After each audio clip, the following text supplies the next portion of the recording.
Si Africa Solaria. Yan. Good for newborn up to 3 years old. It depends pa rin po yan sa laki timbang ni baby kung kakayanin po siya ng 4 to 5 years old.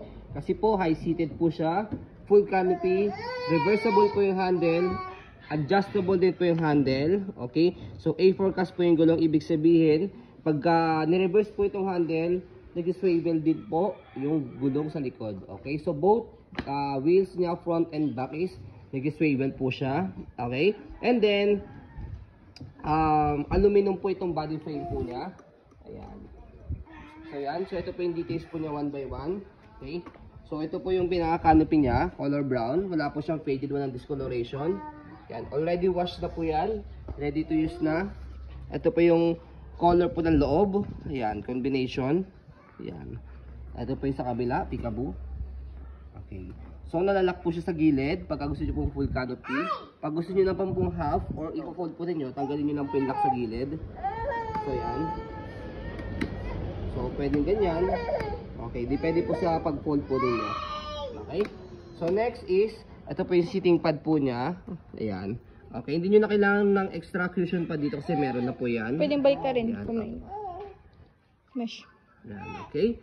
And then, 5 harness. Safe na safe si baby. Wala po yung putol. Ayan. Okay.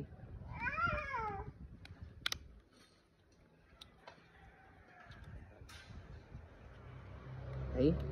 And then front handle, ayan po yung front handle po niya. Press nyo lang po dito sa both side o kahit ano po dyan sa side na yan. Kahit isa lang po tanggalin nyo po dyan.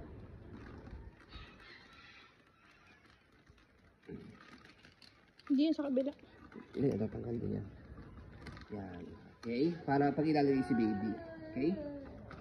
Pagkasalpak po siya yan, salpak nyo na mabuti. Sa kabila, try natin. Yun. Okay? So next is yung kanyang leg rest. Ito. Adjustable po yan. Okay, para pagka nakaiga si baby, ayan. Ayan, nahaba siya. Okay? So next is sa footrest po niya o yung tapakan po ng paa. Ayan yung tapakan ng paa. Okay. So yung gulong niya, hindi siya pudpod. Yan. Okay. So, kung gusto niyo pong, ayan, nagsiswivel po yan. Kung gusto niyo pong one way lang, baba niyo lang po ito. Ang purpose niyan, pag i-heli si baby, hindi siya mag-rotate. Yan. Okay. So next, body frame po niya, yan yung details.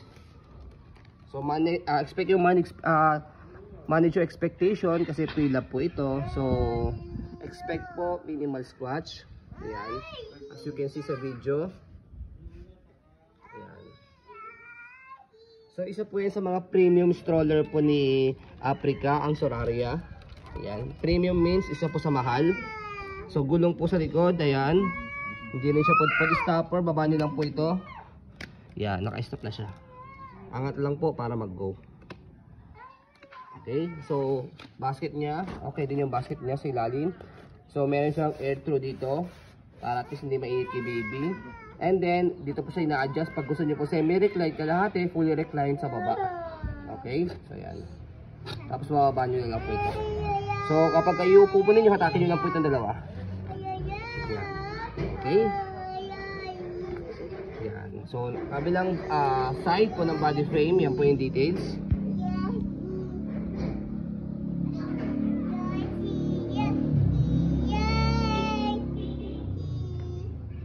Ayan, okay. Next naman po sa handle po natin.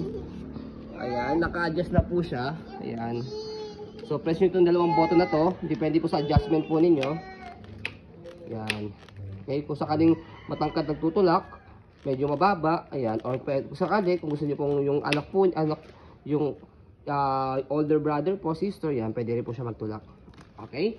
So, kapag ka naman po ni-reverse po natin, as you can see, yung harapang gulong is nag-swivel, umiikot. Ito po hindi, pero pag ni-reverse natin, ito naman po yung mag-swivel, ito naman po yung hindi. Okay? Dito sa taas, pwede rin dito. Okay? So, much better dito sa taas, para hindi na yuyuko. Shoot nyo lang po dito, kabilaan. Ayan. So, as you can see, maglalak po itong harapan kanina. Yung kabila naman po yung dito is mag-swivel. Yan. Ang purpose niya is para at least mas madali po siya i-maneuver. Okay? So, ganito po siya. Yan, adjust natin to. Yan, ganyan po siya kapag ka naka-reverse po. Design po niya kapag ka nakaupo, naka-reverse. Ayan. Okay. Stroll muna natin. So, Africa's Soralia is lightweight stroller po ito. Yan. And then, easy to fold and then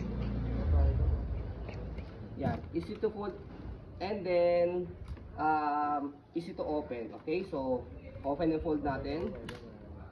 Make it sure kapag ka-finold po ninyo fold yung canopy, nakaupo po itong seating pad para Tubisa mo na. yan, compact folding po siya. Okay, so press, kailangan unlock po siya naka-red kasi kapag ka naka-lock, hindi nyo mapipindot yung ilalim. Okay, so one hand fold, one hand open. Kahit hawak ko si baby, kaya po yan. Press, tapos angat lang. Wait lang, make it sure yung kayo na pag-reverse po natin, yung likod sa likod, ay yung gulong sa likod is malak muna. Ayan. Para maayos po siya pag tinayo. Ayan, nag-lock na siya. Okay? So press, angat lang yung likod, and then pull down. Ayan. Okay, sa pag-open, press. Okay, tapos make it sure na naka-unlock siya para ma-press nyo po angat. Tapos buka. Okay, so ito po yung baby po namin. Try natin yung isa ka. Hello. Kayo. Hello. Yeah. Ito po yung baby po namin. 2 years old. 10 kilogram. As you can see, maluwag na maluwag pa siya. Okay, so i-maneuver natin. Yan. Okay. So okay na okay pa. 2 years old. Okay? So, kaya, depends po yan sa laki timbang ni baby kung kakayanin po siya ng 4 years old to 5 years old. Okay? So, yan po, maraming salamat. As you can see, very details po kami mag-video kasi ang shop policy po namin, no refund, no exchange, what you see is what you get. So, yan po, maraming salamat. Have a nice day and God bless po.